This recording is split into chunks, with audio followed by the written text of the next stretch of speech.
भाई वगैरह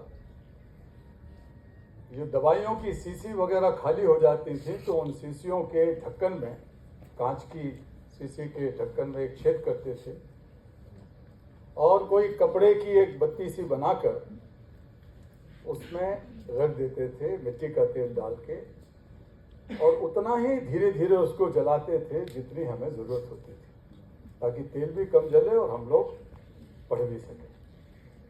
लेकिन हर बार जलाने में एक दिया सलाई की ज़रूरत होती थी, जैसा अभी आदरणीय कोविंद जी ने कहा, दीप प्रज्वलन के लिए दिया सलाई खुद क्षणिक जितनी देर जलेगी जलेगी, लेकिन एक वो ढिबरी या चिमनी जला के ख़त्म हो जाती थी। फिर हम उससे बहुत सारी चिमनियाँ या लालटेन जला लेते थे। तो ये मेरी एक प्रेरणा बनी।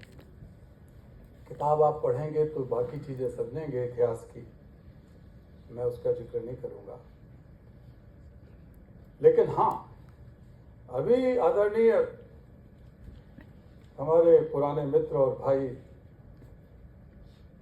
राम बहादुर राय जी ने 2054 तक की बात कही और सच्चिदानंद जी ने ये दूसरे चरण में जो हमारी दूसरी आत्मकथा आएगी, दिया सलाई नहीं बल्कि अखंड ज्योति नाम उन्होंने दिया है, तो उसकी 2-4 मिनट में बात करूंगा।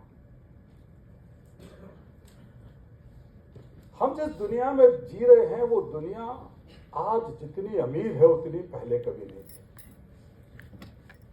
जितनी जानकारियां, सूचनाएं, डेटा, टेक्नोलॉजी समृद्ध हो चुकी है उतनी पहले कभी नहीं थी। जितनी रफ्तार हमारी तेज हो गई है जिंदगी की और एक दूसरे से जोड़ने की, उतनी पहले कभी नहीं थी।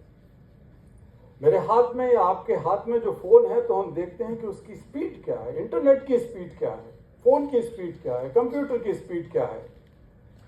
अगर जरा सा भी सेकंडों का कुछ हिस्सा भी धीमा पड़ जाए तो हम इरिटेट हो जाते हैं, परेशान हो उठते हैं। ये सब कुछ हमारे पास है, लेकिन इसके बावजूद भी मैं तो दुनिया के 150 के लगभग देशों में काम कर रहा हूं पिछले 30-35 साल से। उन बच्चों के बीच में और लोगों के बीच में जो समाज में सबसे पीछे धकेले गए, और मुझे अफसोस के साथ ये कहना पड़ता है कि इतनी समृद्धि, इतनी तरक्की के बावजूद भी जो दुनिया की बड़ी बड़ी समस्याएं हैं उनमें से किसी एक का भी समाधान नहीं हो पा रहा है। किसी एक युद्ध का समाधान नहीं हो रहा, बेरोजगारी का, गरीबी का, पर्यावरण विनाश का, विषमता का, रेशियल डिस्क्रिमिनेशन का, जो भी आप नाम लें,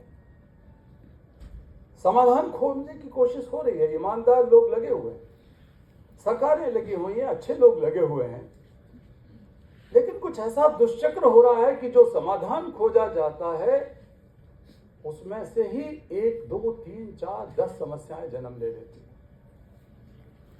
कहीं से पर्यावरण के विनाश ने जन्म ले लिया, तो कहीं से मनुष्य के एकाकीपन ने जन्म ले लिया।